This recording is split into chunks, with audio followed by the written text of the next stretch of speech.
서울대 환경대학원에 재학 중인 박재홍님 연결해 보겠습니다. 자, 안녕하십니까? 네, 안녕하십니까? 네. 박재홍이라고 합니다. 지금 서울대 환경대학원에 재학 중인 대학원생이신 거죠? 네, 맞습니다. 현재 석사과정에 재학 중에 있습니다. 네, 근데 지금 벌써 질문이요. 이끼가 어떻게 도움이 되는 거죠? 이끼를 직접 뿌리나요? 어떤 식으로 이끼가 산림 회복에 도움이 되는지 궁금합니다. 이런 이야기들이 들어왔는데요. 차근차근 여쭤볼게요. 일단 이끼가 어떤 기능을 갖고 있길래 산불이 지나간 파괴된 산림에 도움을 주는 건가요? 우선 산림이 어떤 방식으로 회복되는지에 대해서 먼저 말씀을 드리는 게 편할 것 같은데요. 네. 산림이 회복되는 데에는 총 3단계가 있는데, 첫 번째로 토양이 회복되고, 두 번째로 이제 수상 생태계와 곤충 등이 회복되고, 마지막으로 나무랑 식물 등, 그리고 동물 등이 복원되는 단계로 진행이 됩니다. 그리고 이끼는 이 중에 아까 말씀드린 첫 단계인 토양 회복에 많은 영향을 끼치는데, 수분 보유력이랑 오염물질 정화 능력이 굉장히 뛰어나서 오염되거나 아니면 재난이 발생한 지역에 토양을 복구하고, 그리고 이후에 곤충의 둥지나 아니면 먹이가 되거나 부식토를 만들어내서 동물이나 식물의 새로운 터전을 만드는 등의 효과가 있습니다. 근데 일단 1차적으로 궁금한 건요. 이끼도 식물이니까 뭔가 좋은 토양에서 자라야 더 잘 자랄 것 같은데 산불이 지나간 곳은 완전히 황폐화된다고 들었거든요. 그런 곳에서 일단 이끼가 뿌리를 내리고 자리를 잡는 게 가능한가요? 이거는 이제 이끼라는 게 굉장히 또 재밌는 요소가 있는데, 예. 이끼는 보통 식물이랑 다르게 식물들은 뿌리로 이제 물이랑 영양분을 흡수하지 않습니까? 그런데 이끼는 뿌리는 말 그대로 그 이끼들을 지지해주는, 그리고 지탱해주는 역할만 하는 거고, 영양 흡수는 이제 줄기와 잎에 있는 이제 이런 기공을 통해서 영양분을 흡수하거든요. 예. 그래서 산림재난이 발생한 뒤에 어떤 파괴되어 있는 토양에서도 잘 버티고 이후에 계속해서 생육을 이어나갈 수 있는 장점이 있습니다. 그러면 그걸 이제 산림에 뿌리면 토양 회복이 훨씬 빨라진다는 건데, 지금 찬영님이 댓글로 이끼를 어떻게 뿌리나요? 라고 하시는데, 사람이 파괴된 산림에 들어가서 이끼를 다 이렇게 식재를 한다는 말씀이신 건가요? 원래는 지금까지는 사실 이끼가 관련된 산업은 그런 식으로 진행이 됐었는데, 제가 이번에 시도하고 있는 방법은 이끼의 포자만을 이제 인공적으로 배양을 한 다음에 그거를 이제 양양액이랑 그리고 식물 호르몬액이랑 혼합을 해서 공중에 살포하는 방식으로 진행을 합니다. 그래서 사람이 들어가서 뿌리는 거는 물론 가능하고요. 그 외에도 이제 드론이나 아니면 산림 방지용들 뉴스에서 한 번씩 보시는 그런 산림 방지용 헬기나 아니면 외국의 미디어 같은 곳에서 나오는 산림 방지용 비행기 등을 통해서도 살포가 가능합니다. 야, 그러면은 사람이 가기 힘든 진짜 깊은 산, 울진의 아주 깊은 산에도 이끼를 뿌릴 수 있겠네요. 그러면은 이게 중요한 지점인 것 같은데, 이게 이끼를 뿌린 곳과 뿌리지 않은 곳, 회복 기간에는 어느 정도 차이가 날 거라고 추정하고 계세요? 지금 저희가 추산하고 있는 데이터로는 토양 회복이랑 그리고 미시생태계 복원 기간을 최대 40%까지는 단축을 시킬 수가 있고요. 그리고 이후에 말씀드렸던 여러 가지 단계들 또한 단축이 가능합니다. 그런데 다만 현재 이제 이러한 방식이 도입된 지는 많은 시간이 경과되지가 않아서 그 도입 지역에 대한 모니터링을 꾸준히 하고 있습니다. 때문에 머지않아서 나머지 단계의 단축 결과도 말씀드릴 수 있을 거라고 생각하고 있습니다. 40%면 거의 절반 가까이가 단축된다는 거니까 굉장히 유의미해 보이는데, 근데 우리가 보통 식목일이라고 하면 나무를 심으러 가잖아요. 묘목을 심는데, 묘목을 심는 것보다 그럼 이끼를 심는 게 이런 산불이 지나간 곳의 회복에는 좀 더 도움이 된다고 볼 수도 있는 건가요? 그 두 가지 중에 뭐가 더 중요하다라는 거라기보다는 둘 다 중요하다고 생각을 하는데 약간의 차이점이 있습니다. 예. 묘목을 심는 거는 분명히 굉장히 중요하지만 앞서 말씀드린 3단계 중에서 가장 마지막 단계인 동시에 그리고 반드시 중장비랑 인력 투입이 필수적으로 필요하다는 조건이 있거든요. 근데 아시다시피 산림 재난이 발생하는 지역 같은 경우에는 중장비랑 그리고 인력 출입이 불가능한 이제 험한 지형이 대부분인데, 이러한 지역은 지금까지 복구를 전혀 하지 못했었습니다, 원래는. 그래서 이러한 지역들을 대상으로 저희 이끼를 통해서 복구를 하는 방식을 채택을 하고 있습니다. 그렇겠네요. 나무를 사람이 가서 심기 어려운 곳은 이끼가 그 역할을 대신해 줄 수 있을 것 같고요.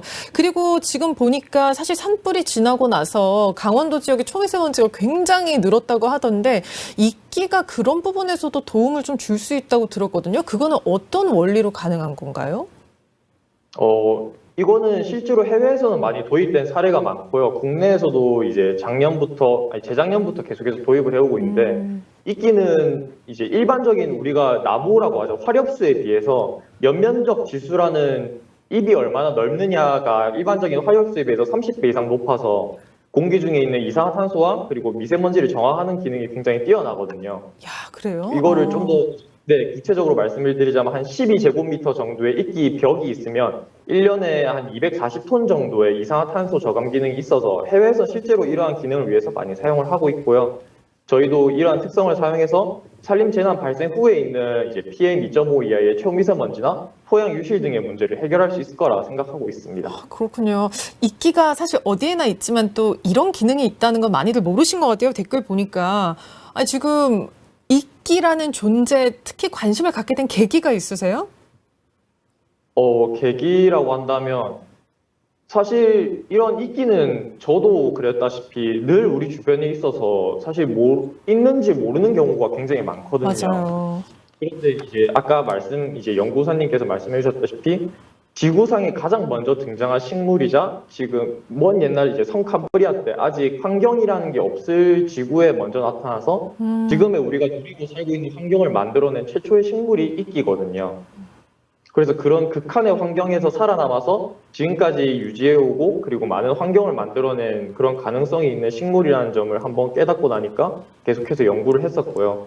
그래서 지금도 계속해서 연구를 해나가고 있습니다. 그렇군요. 릴라 더프트님, 와, 신기하다라고 하셨고요. 이끼가 이렇게 도움이 된다니 신기합니다라는 댓글들이 계속 올라오고 있습니다. 지금 아마도 강원도 지역에 이제 이끼를 뿌리는 작업을 하시는 걸로 아까 취재해서 봤는데 이런 방식이 이번에 처음 도입되는 건가요? 아니면 이미 이전에도 한번 이런 식으로 산림복구를 한 그 이력이나 경험이 있으신 거예요?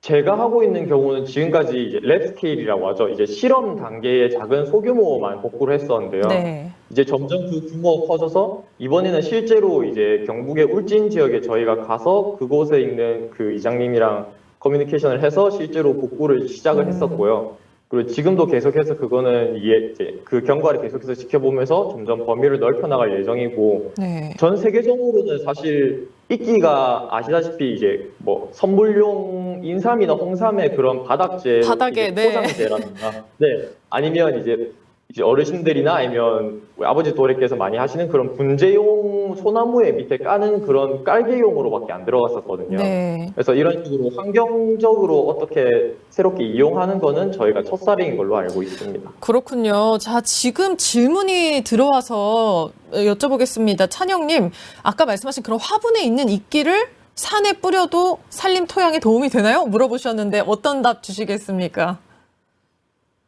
일단은 긍정적으로 답변을 드리자면 이제 작은 면적이나마 확실하게 도움이 될 겁니다. 이제 그래서 만약에 이제 내가 이끼를 가지고 있는데 올라가서 뿌리고 싶다라고 한다면 물론 좋은 영향이 있겠지만 다만 조심하셔야 될 게 이끼는 그 종류가 워낙 다양하고 살 수 있는 토양 환경이라던가 이제 공기 조건이 굉장히 까다롭거든요. 네. 그래서 그런 품종에 따른 어떤 환경 적응성의 차이가 있다는 점은 분명히 알아두셔야 되고, 때문에 그렇다고 하시더라도 그렇게 자연을 위해서 어떤 행동을 하신다는 게 굉장히 긍정적으로 보여질 것 같습니다. 그렇죠. 그리고 그래그래 님도 그렇고 지금 급초음속님, 범블비 님도 질문을 주셨는데 이끼가 그렇게 정화 능력이 뛰어나다면 도심에 이끼 벽을 세우면 안 되나요? 라고 물어보셨어요. 그런 시도들이 있나요? 네, 실제로 제가 아까 말씀드린 그런 이끼가 미세먼지를 흡착하는 예가 실제로 유럽 쪽이나 미국 쪽에서 굉장히 활발하게 했었거든요. 그리고 아시다시피 이제 요즘에는 벽면 녹화라 해가지고 벽에다가 식물이나 이끼 등을 많이 심는데 그렇게 하는 것들이 전부 다 그러한 이유 때문에 실시를 하고 있고 국내에서도 실제로 도입된 사례가 있습니다. 그렇군요. 실제로도 하고 있다고 여러분 답 드리겠습니다. 박혜진님, 정말 생명력 있는 멋진 일 하시네요. 인력 부족하면 자원봉사자들 뽑아서 뿌려주세요. 저도 이끼 뿌리러 달려가겠습니다. 라고 하셨습니다. 필요하시면 저희 디라이브 통해서 요청해 주십시오. 오늘 좋은 말씀 감사하고요. 또 산림 복구에 대해서 계속해서 말씀 여쭙겠습니다. 오늘 시간 내주셔서 고맙습니다.